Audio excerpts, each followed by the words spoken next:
दोस्तों, जब बात WWE के दमदार खिलाड़ियों की आती है तब ब्रॉन स्ट्रोमन का नाम सबसे पहले आता है। ब्रॉन स्ट्रोमन WWE के सबसे जबरदस्त खिलाड़ियों में से एक हैं।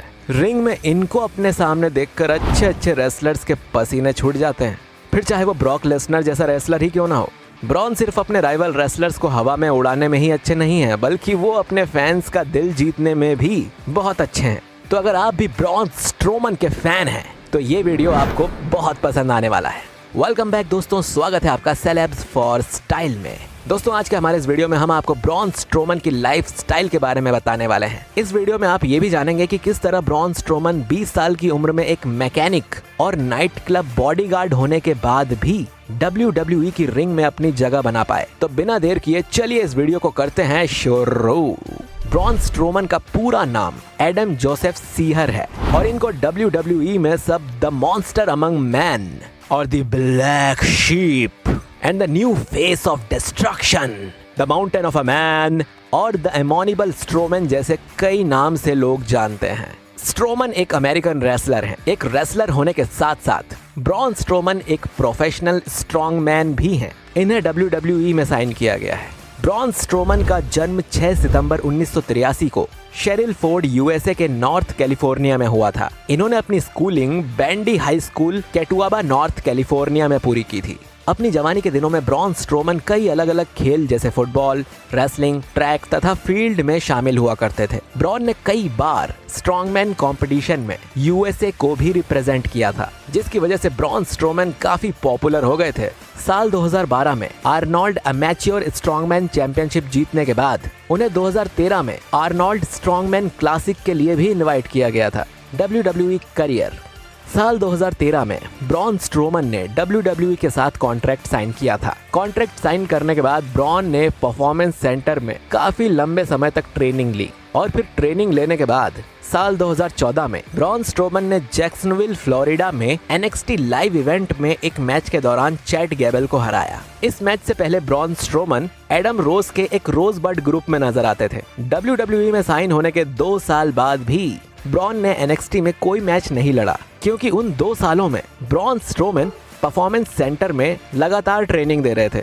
2 साल बाद अपनी ट्रेनिंग पूरी करके साल 2015 में इन्होंने ब्रॉन स्ट्रोमन के नाम से द वाइट फैमिली के एक सदस्य के रूप में एंट्री की। रिंग में आते ही ब्रॉन स्ट्रोमन ने डीन एम्ब्रोज और रोमन रेंस को अपना शिकार बनाया। तब उन्होंने द ब्लैक शीप के नाम से WWE में एंट्री ली थी। Braun Strowman Erick Rowan, Luke Harper और ब्रे वाइट के साथ मिलकर केन, अंडरटेकर और ECW ओरिजिनल्स के खिलाफ रिंग में लड़े। साल 2016 में ब्रॉन स्ट्रोमन ने रॉयल रंबल में ब्रॉक लेसनर को भी मैच से बाहर कर दिया था। रेसलमेनिया 32 में ब्रॉन स्ट्रोमन ने ब्रे वाइट और रोवन के साथ मिलकर द रॉक के साथ जबरदस्त मैच खेला। इस मैच के बाद उनकी लड़ाई लीग ऑफ नेशंस से होने वाली थी, लेकिन मैच के पहले ब्रे वाइट को चोट लग गई, जिसकी वजह से उनका यह मैच नहीं हो सका। जुलाई 2016 में जब वाइट फैमिली कंपाउंड में न्यू डे के साथ एक लड़ाई के बाद ब्रॉन स्ट्रोमन ने ब्रे वाइट और रोवन के साथ मिलकर बिग ई, कोफी किंगस्टन और जेवियर वुड्स को बैटल ग्राउंड में हराया, तो उनकी ये वाइट फैमिली के साथ खेलते हुए आखिरी फाइट थी, क्योंकि 2016 में WWE ब्रांड स्प्लिट में ब्रे वाइट, ल्यूक हार्पर और रोवन स्मैकडाउन का हिस्सा बन गए, जबकि ब्रॉन स्ट्रोमन रॉ का हिस्सा बने। यहीं से ब्रॉन स्ट्रोमन की सिंगल प्रतियोगिताओं का सफर शुरू हो गया। ब्रॉन स्ट्रोमन ने शुरुआत में लोकल टैलेंट को हराया, जिसमें जेम्स एल्सवर्थ भी शामिल थे। उसके बाद उनकी लड़ाई सैमी ज़ेन से हुई, जिन्हें Braun Strowman road block end of the line में 10 मिनट्स चैलेंज मैच में नहीं हरा सके।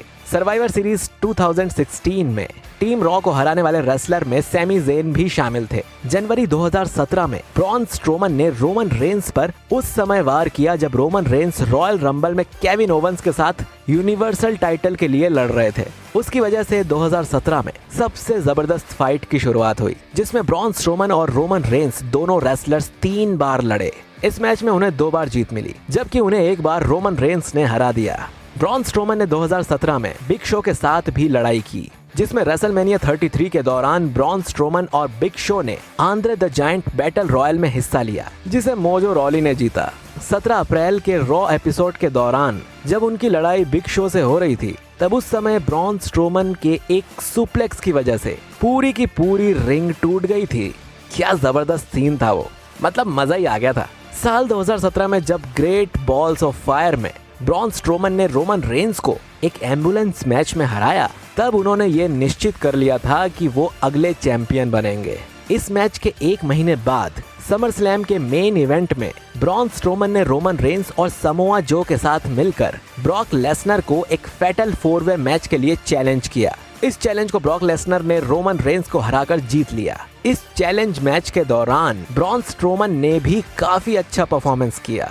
नो मर्सी में ब्रॉन स्ट्रोमन और ब्रॉक लेसनर के बीच एक जबरदस्त मैच हुआ, लेकिन एक जबरदस्त मैच खेलने के बाद भी ब्रॉन स्ट्रोमन ब्रॉक लेसनर को हरा नहीं सके। अक्टूबर 2017 में इनकी इमेज खराब हो गई जब इनके साथियों शेमस, सेजारो, मिज और केन ने इन्हें एक गार्बेज ट्रक में फेंक दिया था, क्योंकि उनकी टीम शील्ड और कर्ट एंगल को टीएलसी में हराने में असफल रहे थे। सर्वाइवर सीरीज 2017 में ब्रॉन स्ट्रोमन टीम रॉ के आखिरी बचे रेसलर थे और उसके बाद उन्होंने ट्रिपल एच को अपना नया शिकार बनाया था। 2018 के रॉयल रंबल में ब्रॉन स्ट्रोमन केन और लेसनर के साथ एक ट्रिपल थ्रेट मैच में यूनिवर्सल चैंपियनशिप जीतने में नाकाम रहे थे। रेसलमेनिया 36 में ब्रॉन स्ट्रोमन को रोमन रेंस की जगह गोल्डबर्ग के खिलाफ लड़ने का मौका मिला। उनके लिए ये मौका किसी गोल्डन अपॉर्चुनिटी से कम नहीं था। ब्रॉन स्ट्रोमन ने इस मौके का पूरा फायदा उठाया और गोल्डबर्ग को हराकर पहली बार यूनिवर्सल टाइटल अपने नाम किया। बता दें कि ब्रॉन स्ट्रोमन ने केवल एक ही दिन में इस मुकाम को हासिल नहीं किया है। इन्होंने कई साल की मेहनत के बाद रेसलिंग की दुनिया में अपना एक अलग नाम बनाया है। लगातार प्रैक्टिस और ट्रेनिंग के बाद ब्रॉन स्ट्रोमन WWE की रिंग में अपनी अलग जगह बना सके। उनका ये अंदाज उनकी कड़ी मेहनत का एक खूबसूरत सा तोहफा है। लाइफस्टाइल, बात करें अगर इनकी लाइफस्टाइल की, तो ब्रॉन स्ट्रोमन की लाइफस्टाइल बहुत ही अट्रैक्टिव है। उनकी लाइफस्टाइल को देखकर कोई भी इंसान उनकी तरह जीने की ख्वाहिश रखने लगता है। ब्रॉन की लाइफस्टाइल का पता आप उनके घर और गाड़ियों को देखकर लगा सकते हैं। स्ट्रोमन की लाइफस्टाइल को देखकर आप कहेंगे कि यार लाइफ हो तो ऐसी। हाउस, नॉर्थ कैलिफोर्निया में ब्रॉन स्ट्रोमन का एक बहुत ही सुंदर सा घर है। देखने वाले उनके घर को बस देखते ही रह जाते हैं और तारीफ किए बिना नहीं रह पाते। ब्रॉन स्ट्रोमन का घर बाहर से जितना बड़ा और अट्रैक्टिव है, अंदर से उतना ही खूबसूरत और आरामदायक है। Car collection, Braun Strowman